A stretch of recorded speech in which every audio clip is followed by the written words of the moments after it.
A threat stronger than Galactus. It all started on a regular day. Peter Parker and his wife Mary Jane were catching up with their old friends, Luke Cage and Jessica Jones. The two super couples were enjoying some pizza when Mary Jane called out to Peter. "Yeah, MJ," he responded, "our daughter is on the ceiling again," as the littlest Parker, May, was hanging from the roof smiling down at her parents. "Are you okay with that?" MJ asked Peter, clearly looking for a specific answer. "I mean, May's not gonna fall. What's the worst that could happen?"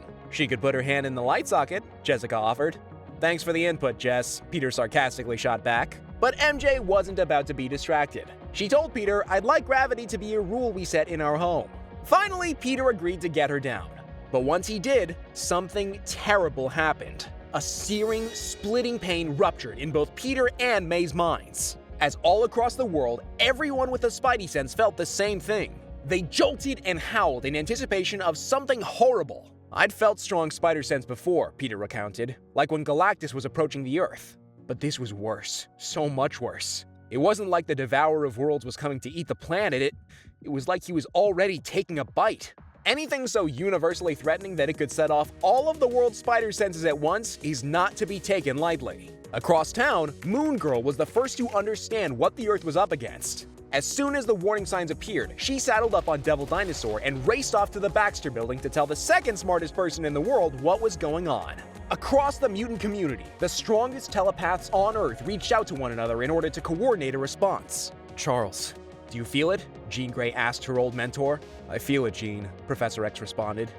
"A mind has awoken, unlike any I've felt before." Of course, not all minds think alike, and across the ocean, the mutant Apocalypse felt himself called to this new, powerful presence. "Yes," he whispered into the wind.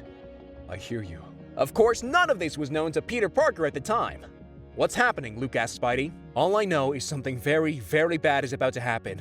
I need to see Reed and Sue." Then Peter turned to his wife and their child. "I want to get you to safety, but I don't know where that is," Peter told MJ. "It's okay," she said. "Go do what you need to do." With that, Spider-Man whipped out the open window and into the street. At the Baxter Building, and before consulting with Mr. Fantastic, Moon Girl had gone straight to his daughter Valeria, who was also one of the smartest brains on this planet or any other. Valeria needed to show her dad something. Moon Girl's findings showed that the tremors aren't consistent with the tectonic plate shifts. The quakes are too short. They look like impact tremors, but if it was on the surface, they'd know. They were being attacked from inside the Earth. Valeria believed that the world was ending. Another massive rumble shook the Eastern Hemisphere. Then a familiar voice boomed out behind them. "Yes," the Watcher said. "The world is ending. This is what I've been watching for. The Earth has hours. 10 billion years ago," he said, "a living machine was created. It was made to protect the universe, to stop entropy in its tracks, to consume black holes. But over millennia, feeding on so much darkness changed the being, corrupted it at its core. This machine, the Unmaker as the ancients called it, was possessed by the overwhelming amounts of darkness it consumed. It turned its considerable powers towards the destruction of life, rather than protecting it. Eventually, its malfunction became too devastating to ignore, and the intergalactic menace was challenged and beaten by the Living Tribunal. But instead of destroying the Unmaker and releasing all that darkness back into the universe, the misguided robot was depowered and imprisoned in the center of a newly forming world. And the name of that world? Earth. But now this long-dormant living machine was waking. They needed to put it down. The Thing wondered if they had any idea how we do that. The greatest thinkers on Earth put their heads together and decided to face the threat directly. An advanced team was assembled that the heroes believed had the raw power to take on whatever threat was lurking deep within the Earth's core. The squad consisted of the Thing, Invisible Woman, Doctor Strange, Scarlet Witch, and the Vision. The fate of the world was depending on them. When they first laid eyes on the Unmaker, the Thing put it best when he said, "Oh man, that's gonna take some clobbering." At first, the Unmaker paid no attention to their arrival. It continued to slam its fists into the Earth's mantle, shaking entire continents at the surface and endangering millions of lives. Things were a little better in Wakanda thanks to their nation being built on a bedrock of vibranium, but King T'Challa planned to help. From Nepal to Canada, cities were barely holding their own as the blows from inside the Earth grew more and more pronounced. Underneath the ocean's churning waves, a city built at the bottom of the sea found itself being engulfed by the very ocean floor that had supported it for thousands of years. Namor watched his kingdom fall that day, helpless to save his city in the face of such destruction. Heroes across the world came to the front lines to protect everyone they could, to save all those in need, and to try to keep the crumbling pillars of society standing. The Thing valiantly threw himself at the Unmaker, only to be disintegrated where he stood by a laser beam. "Ben!" Sue Storm cried out in horror as she watched one of her oldest friends die right in front of her. Next up came the Scarlet Witch, whose reality warping ability seemed perfectly suited to this kind of encounter. Unfortunately, Wanda creates reality, and the Unmaker destroys it. The weapon simply unmade Wanda. The Vision launched himself without mercy at the Thing that had just killed his beloved and actually managed to buy them valuable time.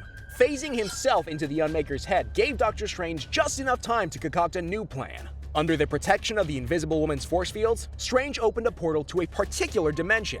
A dimension where no electronic waves had ever spanned. An entire plane with an unending, unrelenting pulse emanating through it. An EMP grenade for the whole world. Finally, the Unmaker's attention had been earned. The colossal machine flailed out at Doctor Strange, hoping to put a quick end to his antics. It succeeded, partially. Its metal spikes pierced Sue's shields, brutally impaling Doctor Strange as he cast his spell. But as the Unmaker killed Doctor Strange, the EMP did what it needed to do. Set upon by an entire realm of anti-electronic waves, the Unmaker's robotic body slowed to a stop. Its plug was pulled, and the world-destroying robot fell dormant once again. As Stephen Strange bled out that day, he looked to Sue Storm. Then, one final spell crossed his hands as he conjured another portal, this time for the Invisible Woman alone. "Live, Sue," Strange told her, and pushed her through the portal to the surface, saving her life. But with Strange dead, Spider-Man tells us, the portal stayed open. The constant EMP wave grew and encompassed the entire planet and beyond, sending the Earth into darkness. Above the oceans, SHIELD helicarriers with no functioning thrusters plummeted into the seas. Men in iron suits fell from the skies. Somewhere, Scott Lang became permanently 3 stories tall. Life support failed and artificial life ended. Back in New York, Spider-Man's web shooters gave out just as he was racing across the collapsing city to get to his wife and child. "I never should have left them," he remembers as he crashed to the ground with a sickening thump. When Peter arrived, Jessica Jones and Luke Cage were still at the scene, racing to evacuate civilians. According to them, MJ was helping the last people evacuate when the building came down. Peter begged the two to help him as he limped towards the rubble and started digging desperately. The 3 heroes tore through the scattered bricks and beams as they tried to uncover Spider-Man's family. But when Peter pulled the final board from the pile of carnage, what was awaiting him was something he never would have expected. It was May Parker, standing tall, holding a boulder up from collapsing on her mother and others. May joyfully babbled as Peter's face appeared before her. MJ joked, relief washing over her. "Hey there, Mary Jane," Peter replied, tears of joy streaming down his face. Flashing forward to an older Spider-Man, although the world as they knew it ended 7 years ago, its heroes managed to salvage what remained and built a new world they could be proud of. But now, in the worldwide electronic wasteland that was left, there was a power vacuum ripe for the taking. The apocalypse had started, but it was far from over. As our narrator Spider-Man recounts, the first days of picking up the pieces of civilization after the Unmaker's demise were messy. People were scared and grieving, and their fear and hurt turned into anger. There were wars fought over borders, resources, and ideologies. It was chaos. And not only that, between the initial earthquakes, the loss of power, and the wars, Peter estimates, billions of lives were lost. But with time, and after the world had a chance to come to terms with its new reality, a new rallying cry could be heard. The heroes of the world regrouped once more to try to heal their hurting planet.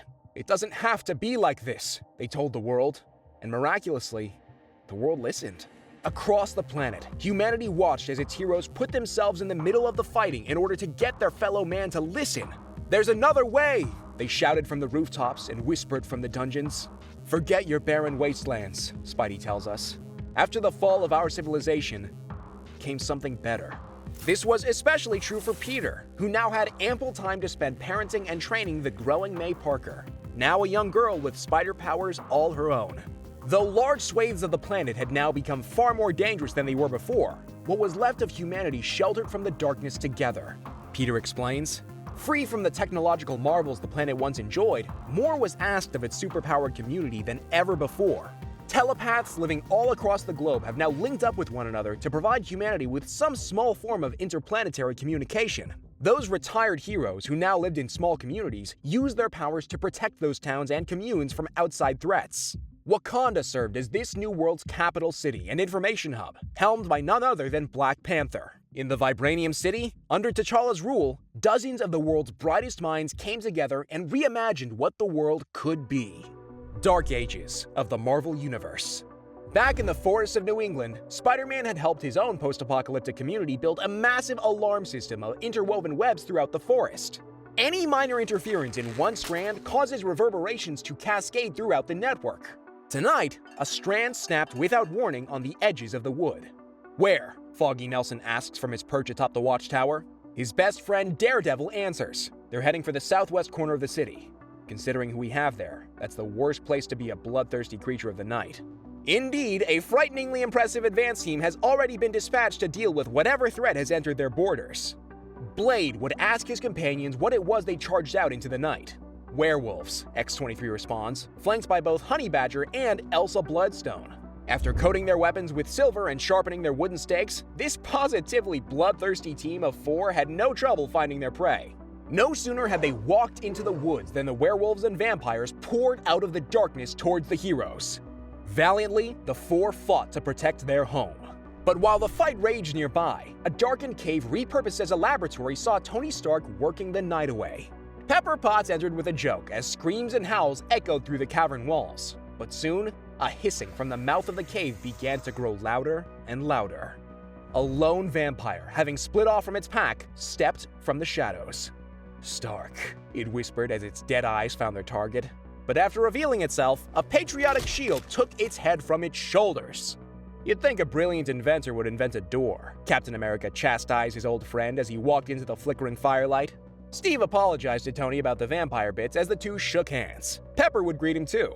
With the pleasantries out of the way, Cap got down to business. He wanted to know how Tony was doing with his study of alchemy. As it turns out, Tony managed to turn some lead into gold. He'd even offer some, but Cap was surprised to see his old friend so content. But Steve's face turned dark when he told the happy couple of his recent travels to a Europe ruled by Iron Fist. "They need help, Tony. Can we take a walk?" Walking out into the fresh night air, the two ex-Avengers talked about the world they'd left behind. Captain America expected him to miss electricity more, believing that he'd feel held back. Tony then admitted that he does miss it. He lies awake at night creating things in his mind, machines that could transform the world but will never be switched on. Tony leveled his gaze at his old teammate, questioning if this was a recruitment for war. Cap assured him that it wasn't. He had another solution in mind. "There's something I need to show you," Cap said ominously as the two came to a clearing. When they turned the corner, Apocalypse and Dracula stood before him, flanked by a number of the Vampire King's most powerful henchmen. "Hello, Iron Man," Apocalypse growled through a smile. "Apocalypse!" Tony erupted when he saw the villains. On instinct, Iron Man leapt into action. Removing a small device from his belt, he launched the grenade into the air where it exploded in a flash of light, disintegrating Dracula's goons before they could react. "You've always been too good at killing, Stark," Dracula snarled as he dashed behind Tony, lifting him by the neck from the ground.